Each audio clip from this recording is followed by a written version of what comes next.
हाँ, तो प्यारे भैया बहन, अब हम आगे बढ़ते हैं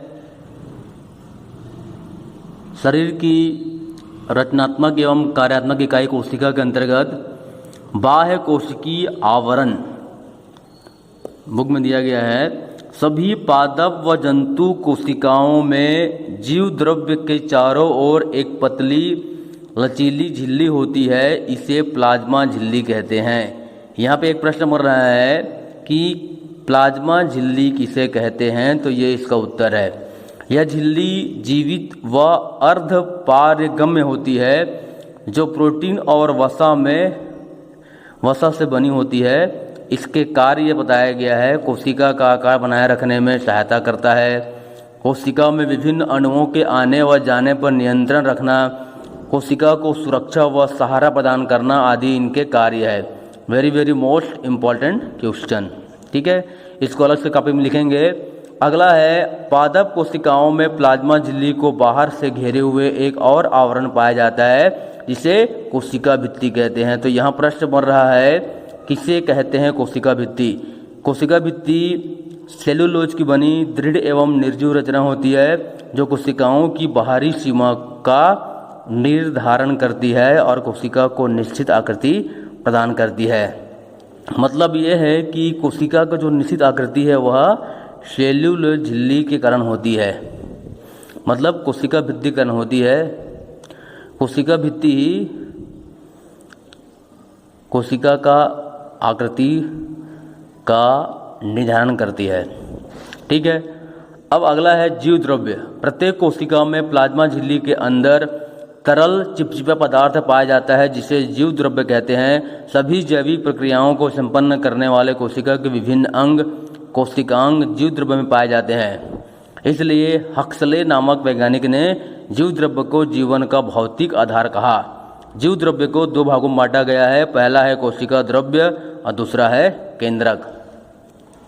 कोशिका द्रव्य जीव द्रव्य का वह भाग जो प्लाज्मा झिल्ली और केंद्रक के बीच में होता है, कोशिका द्रव्य कहलाता है। इसमें खनिज, लवण, पानी, कार्बोहाइड्रेट, प्रोटीन और वसा पाए जाते हैं। एक बार फिर से सुन लीजिए, इसमें खनिज, लवण, पानी, कार्बोहाइड्रेट, प्रोटीन व वसा पाए जाते हैं। और कोशिका द्रव्य में दिखाई देने वाले विभिन्न संरचनाओं की सूची बताया गया है आगे। इसमें आता है कोशिकांगों का अध्ययन में पहला है माइटोकॉन्ड्रिया।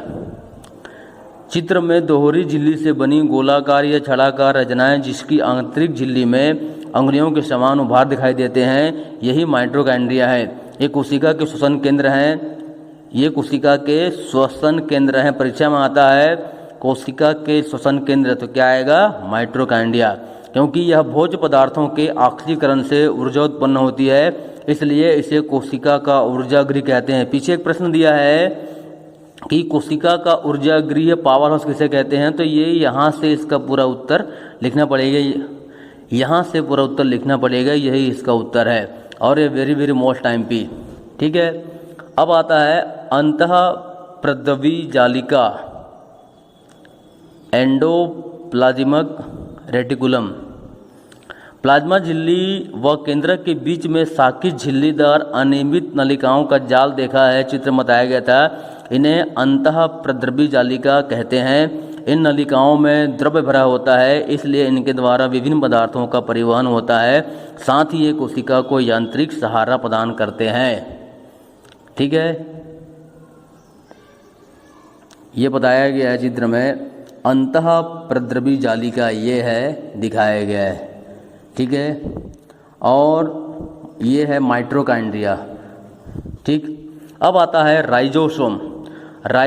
राइबोसोम अंतःप्रद्रवी जालिका की झिल्लियों की सतह से सटे हुए या फिर कोशिका द्रव्य में बिखरे हुए कण पाए जाते हैं, जिन्हें राइबोसोम कहते हैं। इन कणों का कार्य प्रोटीन का निर्माण करना है, इसलिए इसे प्रोटीन की फैक्ट्री कहते हैं। पीछे प्रश्न दिया है कि प्रोटीन की फैक्ट्री किसे कहते हैं, तो इसका उत्तर यही रहेगा।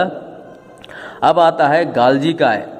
गाल्जी काय आपको जंतु कोशिका में तस्तरीनुमा कोष कई परतों में दिखाई दे रहे होंगे। ये संरचनाएं गाल्जी काय कहलाती है। इनका कार्य विभिन्न रासायनिक पदार्थों का स्रावन करना होता है। अब आता है सेंट्रोसोम। अब आप जंतु कोशिका के केंद्रक के पास व ऊपर तारे के समान दिखाई देने वाली रचना का अवलोकन करें। ये सेंट्रोसोम है। इनके मध्य में 2 कण पाए जाते हैं जिन्हें सेंट्रियोल कहते हैं। सेंट्रोसोम जंतु कोशिका के विभाजन में सहायता करता है। सेंट्रोसोम पादप कोशिका में कोशिका के विभाजन के समय ही बनता है। ठीक है, ये दिखाया गया है राइबोसोम है। ठीक है, और ये बताया गया है सेंट्रोसोम। ये सेंट्रोसोम है और ये राइबोसोम है ये। ठीक है, सभी का चित्र में बताया गया है। नाम आप देखिए, पुस्तक देखिए। ठीक है, इसको याद रखिए और ये सब परीक्षा में आता है।